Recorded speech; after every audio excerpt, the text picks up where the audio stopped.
नमस्कार। युद्ध विराम होने से हम सबसे पहले तो सेनानियों को, अपनी डिफेंस सर्विसेज को सल्यूट करते हैं कि उन्होंने मुंह तोड़ जवाब दिया और सारा देश इकट्ठा होकर एक ही आवाज़ में कहता रहा कि अब हद हो चुकी है, अब जवाब देना चाहिए। और जिस तरह से डिफेंस सर्विसेज ने तुरंत उनके जो टेररिस्ट कैंप्स हैं उन पे हमला किया, उनकी डिफेंस इस्टेब्लिशमेंट पे हमला किया, लाहौर पे हमला किया, तो इस बात से सारा देश उनके साथ है और आपको सल्यूट करता है। पहली बात तो ये। दूसरी बात कि युद्ध विराम कैसे हुआ, क्यों हुआ, कई सवाल उठते हैं। उसके बारे में मैंने पहले भी कहा था कि एक स्पेशल सेशन ऑफ पार्लियामेंट बुलाना चाहिए। उसके बाद कांग्रेस पार्टी ने, बाकी सब दलों ने भी यही बात दोहराई। उसका जवाब सरकार से नहीं आया। अब युद्ध विराम हुआ है तो निश्चित रूप से हम दोबारा यही सवाल करेंगे कि आप जल्द से जल्द स्पेशल सेशन ऑफ पार्लियामेंट बुलाइए, क्योंकि हम मॉनसून सेशन तक तो वेट कर नहीं सकते। अभी तो उसमें कई महीने बाकी हैं और सवाल उठते रहेंगे और अगर जवाब नहीं मिलेगा तो जो वातावरण है उसमें करवाहट आ जाएगी। हम नहीं चाहते कि वातावरण में करवाहट आए। स्पेशल सेशन का अगर ऐलान करते हैं तो बहुत अच्छी बात है। पिछली बार आपको याद होगा कि जब 26 लोगों को बेरहमी से पहलगाम में मारा गया और टेररिस्ट ने मारा, उस समय उसके बाद ऑल पार्टी मीटिंग हुई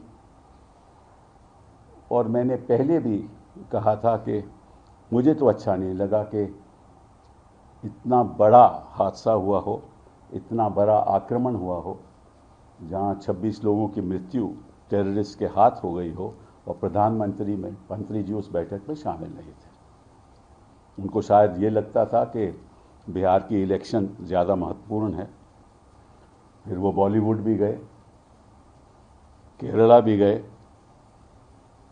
शायद उनको लगता है कि कहीं भी हादसा ऐसा हो जाए, चाहे मणिपुर में जो भी हो जाए, जाना ज़रूरी नहीं है। और मैंने ये भी सुना है कि पहलगाम में उनका उनको जाना था और वो भी पहलगाम में नहीं गए। उन्होंने अपना जो फैसला था जाने का वो वापस ले लिया, वहाँ नहीं गए। मालूम नहीं क्यों नहीं गए। तो इन चीज़ों पे सवाल उठते हैं और मुश्किल ये है कि कोई सवाल देने वाला है, जवाब देने वाला है नहीं। हाँ? तो ना सवाल उठेंगे ना जवाब मिलेंगे, तो ना सवाल उठते हैं ना जवाब मिलते हैं। इनको लगता है कि शायद हम कौन होते हैं। ये अच्छी बात नहीं है। अब आप डोनाल्ड ट्रंप को भी देख लीजिए, रोज़ के रोज़ वो प्रेस के सामने आते हैं, रोज़ के रोज़ जवाब देते हैं। उनको जवाब भी उनके सवाल भी बड़े करवाहट होते हैं, फिर भी जवाब देते हैं। यहाँ तो मुद्दत भी गए 10 साल से ज़्यादा हो गए, कोई सवाल पूछने वाला ही नहीं है, क्योंकि जवाब देने वाला ही कोई नहीं है। दूसरी बात, ये जो मैं देख रहा हूँ कि यूएस प्रेसिडेंट ने, डोनाल्ड ट्रंप साहब ने ये कहा है, and I quote, I am very proud of the strong and unwavering powerful leadership of India and Pakistan. I am proud that the USA was able to help you arrive at this historic and heroic decision. While not even discussed, I am going to increase trade substantially with both of these great nations. Additionally, I will work with you both to see if after 1,000 years a solution can be arrived at concerning Kashmir. तो इस tweet पे भी बड़े सवाल उठते हैं। वो कहते हैं कि और ये उनके जो सेक्रेटरी ऑफ स्टेट हैं रूबियो साहब, उन्होंने कहा है कि भाई पिछले 48 घंटों में बातचीत होती रही। डोनाल्ड ट्रंप ने भी यही कहा है और वाइस प्रेसिडेंट वैंस ने भी उसको दोहराया है। तो हुआ क्या, कैसे हुआ, क्यों हुआ, क्या बातचीत हुई, इसके बारे में तो कोई चर्चा है नहीं, हमें मालूम नहीं है।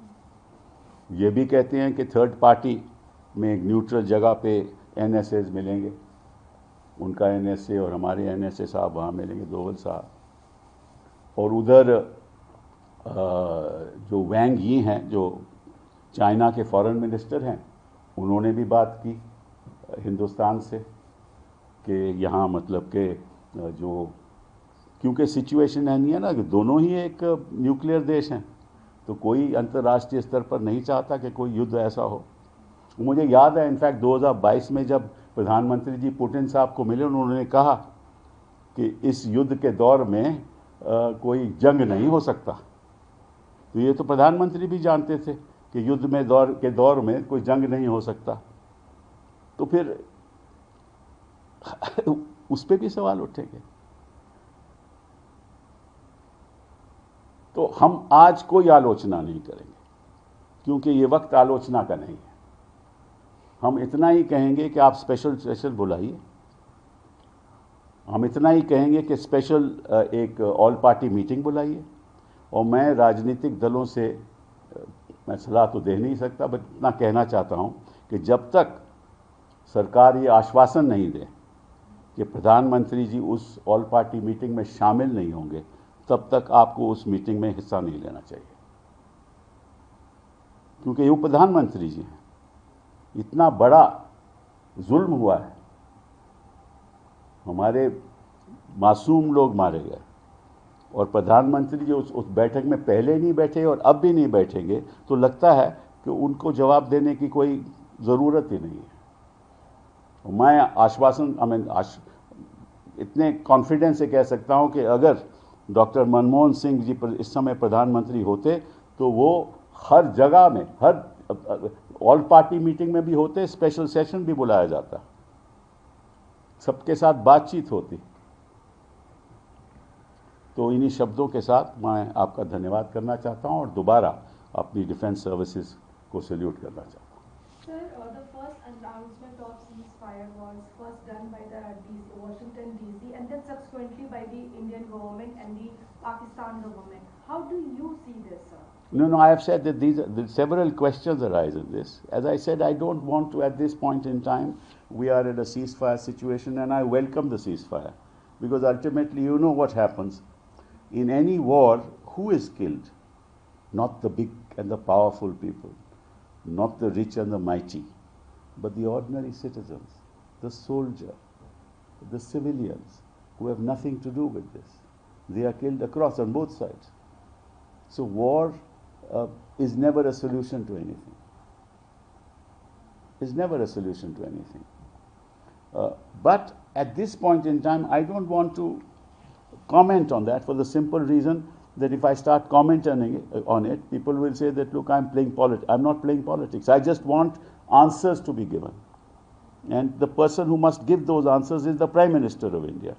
And a special session be called because this is an event which has in fact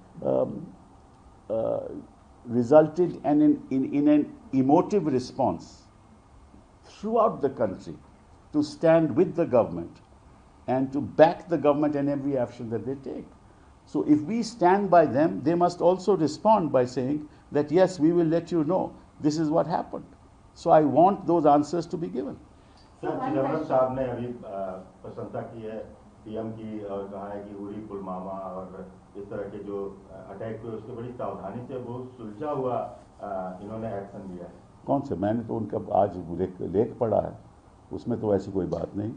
उन्होंने तो ये कहा है कि हमास में, वहाँ इजराइल जो हमास का कॉन्फ्लिक्ट हो रहा है, वहाँ 50,000 लोग मारे गए।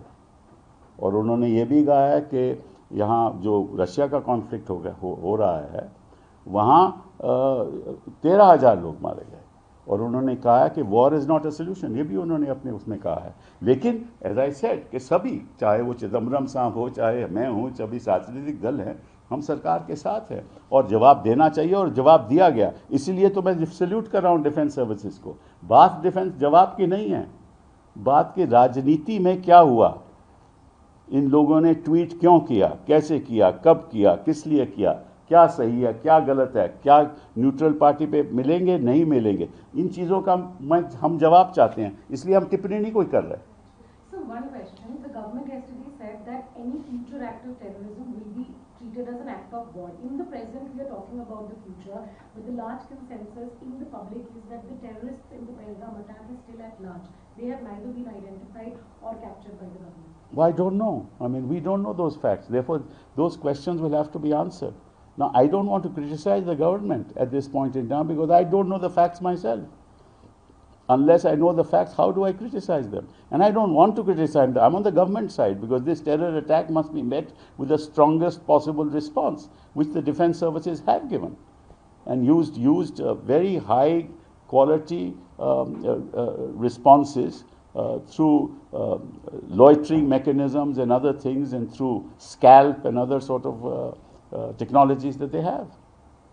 सर, डोनाल्ड ट्रंप के ट्वीट पे जो आप उनकी भाषा समझ में आती है कि लाखों लोगों की जान जा सकती है, तो क्या ऐसा लगता है कि पाकिस्तान मनमनाए बैठा था? उनकी बातों से जो लग रहा है कि कोई न्यूक्लियर अटैक करेगा या और एस्केलेट करेगा, और उनकी इंटरवेंशन नहीं, एस्केलेशन तो हो रही थी, एस्केलेशन तो निश्चित रूप से हो रही थी, क्योंकि जब हमने कड़ा जवाब दिया, मुंह तोड़ जवाब दिया, तो उन्होंने भी श्रीनगर पे, पुंछ पे, जम्मू पे और सारे राजस्थान में, सारे बाउंड्री, अपने बॉर्डर पे उन्होंने आक्रमण शुरू कर दिया। तो देखिए, ऐसा है ना कि जब अब तक जो अच्छी बात ये हुई कि अब तक एयरफोर्स, जो हमारा कोई भी फाइटर प्लेन है, वो लाइन ऑफ कंट्रोल से आगे नहीं आया, तो ये तो लाइन ऑफ कंट्रोल से पीछे सब युद्ध हो रहा था। ये अच्छी बात है, क्योंकि जब ऐसा हो तब तो फिर पीछे हटने का सवाल ही नहीं होता। तो क्या किस स्थिति थी, क्या थी, ये मैं नहीं जानता, ये तो डोनाल्ड ट्रंप साहब ही जानते हैं, तो उनसे मैं तो जवाब पूछ नहीं सकता। ठीक है, थैंक यू।